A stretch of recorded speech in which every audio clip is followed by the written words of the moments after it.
मेरी झोपड़ी के भागनाथ जाग जाएंगे, राम आएंगे।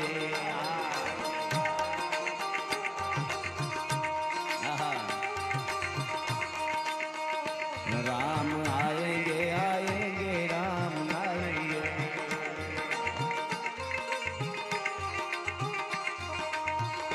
राम आएंगे तो अंगना सजाऊंगी।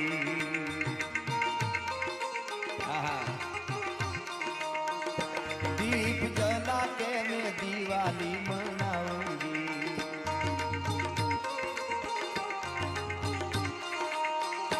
मेरे जन्मों के सारे पाप कट जाएंगे, राम आएंगे।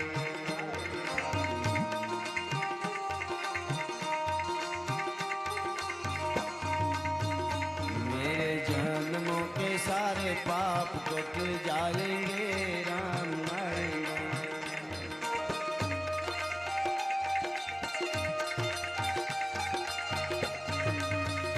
मेरे जन्मों के सारे पाप कट जाएंगे, राम आएंगे।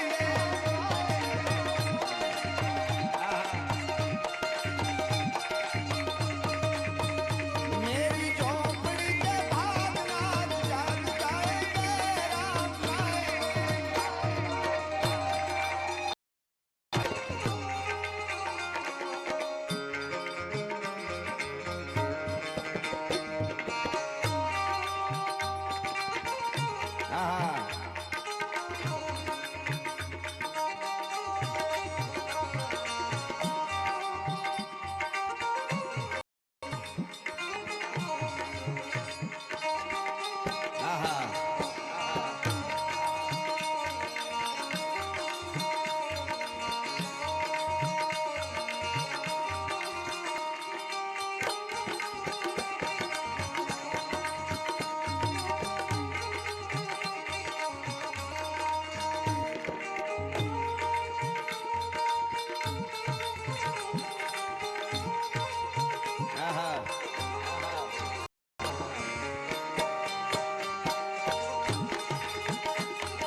અને ભગવાન રાઘવેન્દ્ર સરકાર ભગવાન રામનું આ ગીત આવ્યું એટલે યાદી થઈ. આપણો ભારત વર્ષ દરેક જ્ઞાતિથી રૂડો છે. હું કાયમ બોલ્યો છું, હિન્દુ, મુસ્લિમ, શીખ, ઈસાઈ એક મળી અને ભારતને સુપર પાવર બનાવવાનો છે. એ વાત હકીકત છે. જ્ઞાતિવાદની વાત સાહિત્યકાર તરીકે કોઈ દી ન કરાય અને હું તો કરું જ નહીં, બધાને એક કરવાની વાત કરું છું. હા, પણ એક વાત કહી દઉં અહીંયાથી કે ભારતમાં કે मेरी पत्नी यहाँ सेफ नहीं है तो पाकिस्तान भेड़ू था गूगो અહીંયા હું ડાયટો છે. એ વાત તો હકીકત છે કે નહીં?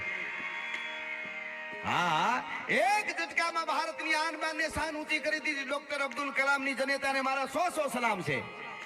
પણ ઘણા વર્ષો પહેલા શાહરૂખ ખાનને અમેરિકાના એરપોર્ટમાં રોકવામાં આવ્યો તેથી અહીંયાનો એક ઈ વખતનો મંત્રી ઊંચો થઈને એમ કહેતો હતો કે ये हिंदुस्तान के अस्तित्व जोखम में है.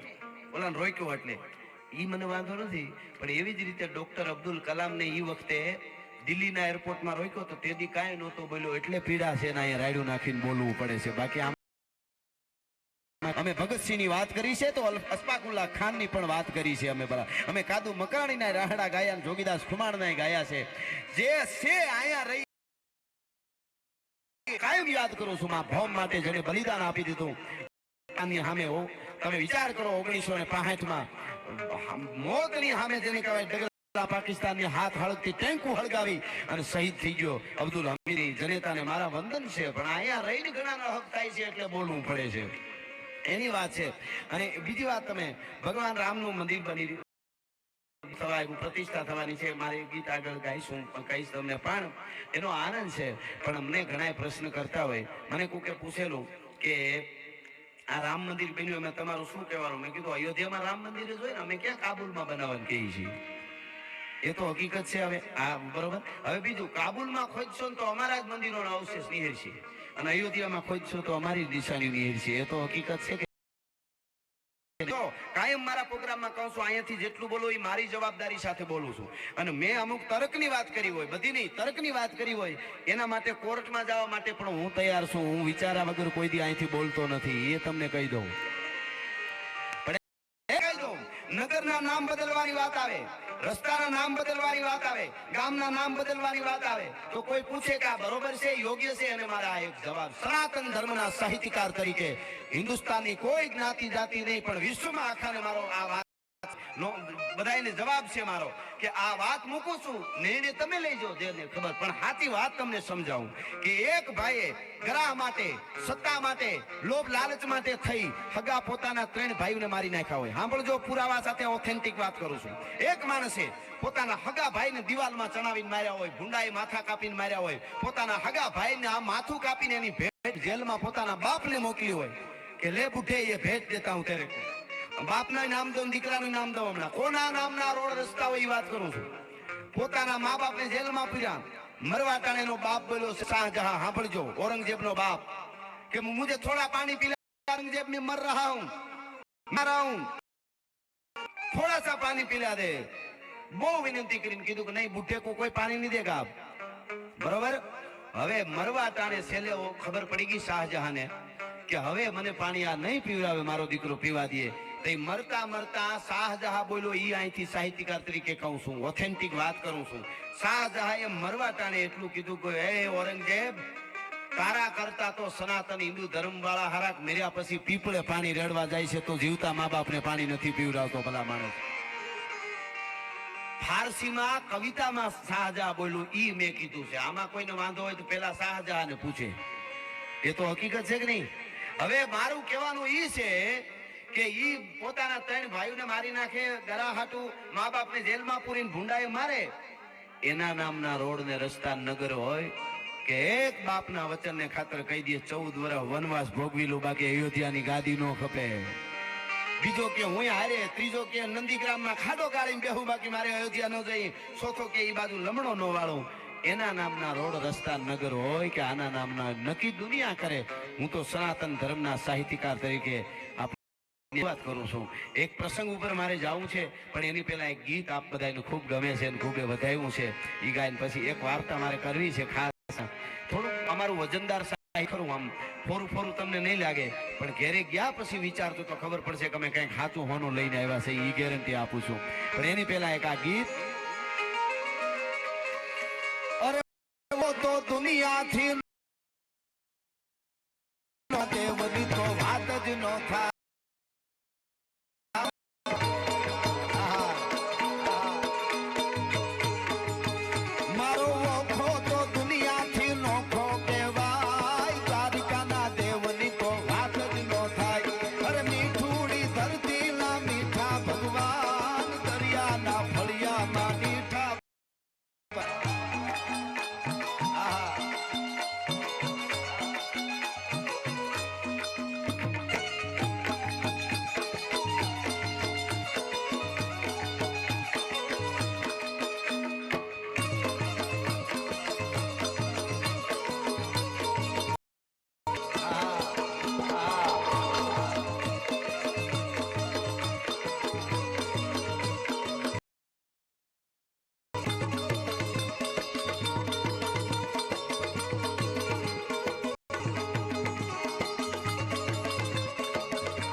ગંભીર નિર્મળ જા ખળખળતા ગોમતી ના નીર ને દોઠા કરનો જાન આપે લહેરાય, મારા દ્વારકાના દેવની તો વાત જ નો થાય.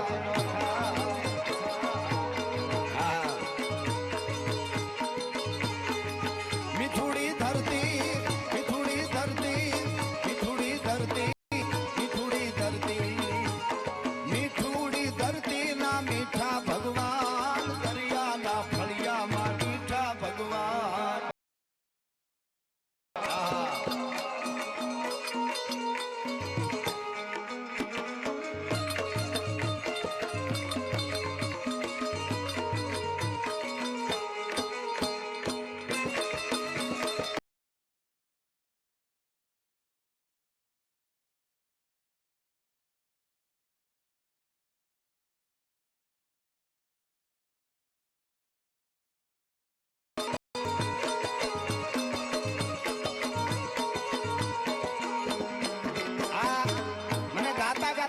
સાધુ સંગીતમાં હું થોડો વાતું ન માણા, અને આ હાતું ઘી છે. મને વચ્ચે વચ્ચે વાતું યાદ આવતી જાય છે.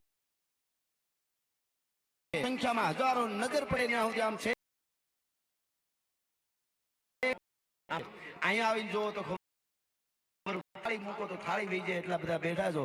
એટલે મને એમ થાય કે આમ રેવાય નહીં આ બધી વાતો ઉમળકા ભર. પણ આજે આપણે આનંદ કરી શકીએ છીએ. તો કહી દઉં તમને, ક્યાંક રેગિસ્તાનની રેતીમાં ધગધગતા તાપમાં, અને ક્યાંક સિયાસીન જેવી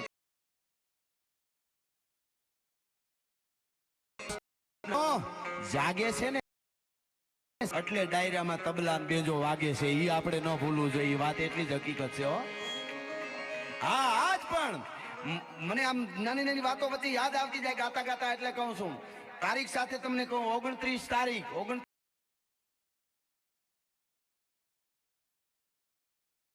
ઈ બંગલામાં એક ટોપાવાળો અંગ્રેજ અધિકારી ફાટીને ધોવાડે ગયેલો તૈયાર થતો તો.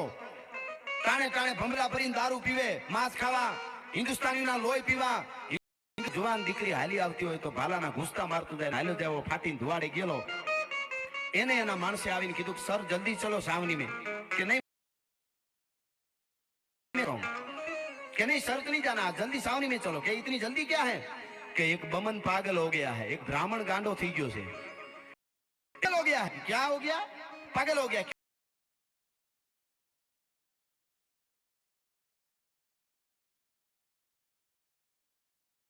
હું ત્રણ વાર એકનો એક પ્રશ્ન પૂછું અને જવાબ ન મળે, છાતીમાં ગોળી ન ધરબી દઉં તો મંગલ પાંડે ની આ મારી પ્રતિજ્ઞા છે. ભલા માણસ. હા હા હા હા, કેટલી વાતો મને આમ ધક્કા મારે છે. અનેક વાતો, અનેક બલિદાન એમ નથી થયું. ને કર્યું રામ ને ધન લાગે, ગોપાલ ને ધન નો લાગે, કોક દે ઉભા મોરની. આ બેઠેલા બધાને કહી દઉં છું, તમને જો સનાતન હિન્દુ તરીકે ગૌરવ હોય, હિન્દુ અહીં બોલું સનાતન સનાતન હિન્દુ, એટલે બીજાની કોઈની બોલી ટીકા નથી. આપણે બધાને સ્વીકારવા વાળા છીએ. હા, આપણે તો બધાને માન આપવા વાળા છીએ, આખા વર્લ્ડ ને. મૂળું નો ભૂલાય તો કેવું છે ને, ભલે નાતાલ નું આપણે હાવ ગાંડા નો થઈ જતા.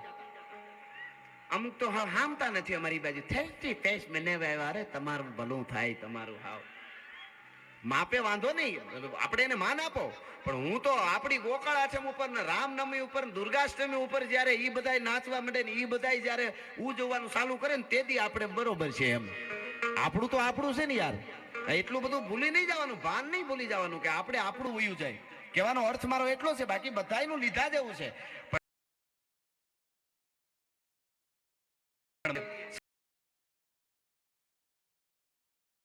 સાચું છે. આ બાજુ હું આદિવાસી વિસ્તારમાં જયારે જાઉં ત્યારે મને વિચારો આવે કે ભારતને આઝાદ કરવા માટે કેટલા આદિવાસીઓ ફાંસીના માસડે સડી ગયા છે. દુનિયાના ઇતિહાસમાં કોઈને ખબર નથી, એને બહાર લઈ આવવા જોઈએ.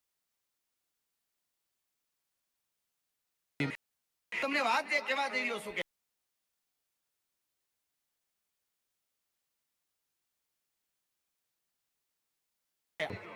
પોરો હોય તો કે આજે 100 કરોડ થી વધારે હિન્દુ ભારત અને દુનિયામાં હોય, અને કોઈને મનમાં એમ હોય કે પ્રકૃતિનો નિયમ છે એટલે આપણે 100 કરોડ થી વધારે છે, તો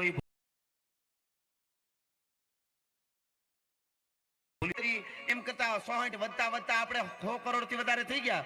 એમાં શું? તો પ્રકૃતિનો 1000 વર્ષ સુધી ધગધગતા લોહી મારા ધ્યાન રાખવું ત્યાં લખી લેજો. કોક દીક્ષિતોડના સાકારે વાંચો તો ખબર પડે. 11 વર્ષની દીકરીઓ આમ ઓઢણી પકડી અને એમ કહેતી હતી જોહરમાં અગ્નિમાં પડવા કારણે 11 માં ઘડીક ઉભી જાઓ, મોટા બા ઘડીક ઉભા રહ્યો, માં ઘડીક ઉભા રહી જાઓ. સૌની પહેલા અગ્નિમાં મારે પડવું છે. અગ્નિને ખબર પડે કે ભારતની રાજપૂતાણીની જ્વાળા પાસે અગ્નિ ટાટી પડે. ભલા માણસ. કોઈ જ્ઞાતિવાદની વાત ને દલિત થી લઈ દરબાર સુધી હારું થયું છે એની વાતો અમે કરી છે. જે ગાંધીગીરમાં ખાંભા કરીને ગામ છે, વચ્ચે યાદ આવ્યું એટલે કહી દઉં. ખાંભા ગામનો મેઘાણીનો લખેલો સુવર્ણ અક્ષરમાં ઇતિહાસ છે.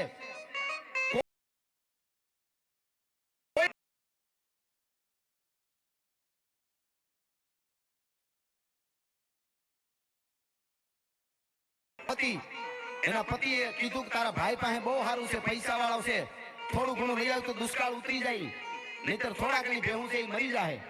અને આંગળી એકાદ બાળક કાખમાં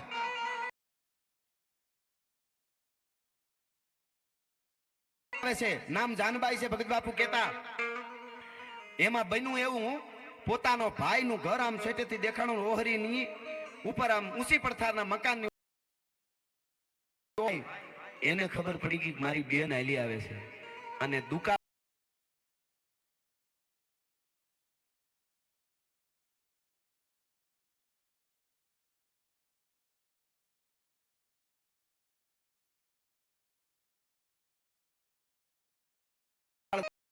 એમ થઈ ગયું બેન માંગશે. હિંડોળે ઉભો થઈને પાછલે દરવાજેથી વયો ગયો. એની પત્નીને કહી દીધું કે મારી બેન આવે છે, એને કહી દેજે હું ઘરે નથી. જમાડવાનું હોય તો જમાડી જલ્દી મોકલી દેજો, હું પસવાડે.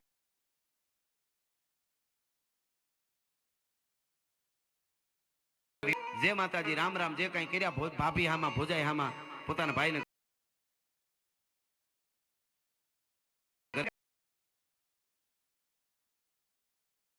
જવાનું મન થયું. મારો ભાઈ મને મીઠડા માંથી ગયો, હું બે દુખડા લેતો મારો થાક ઉતરી જાત મારા ભાઈના.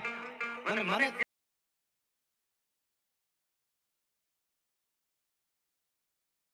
કે ઈ તો બહાર ગામ ગયા છે બે દી થી.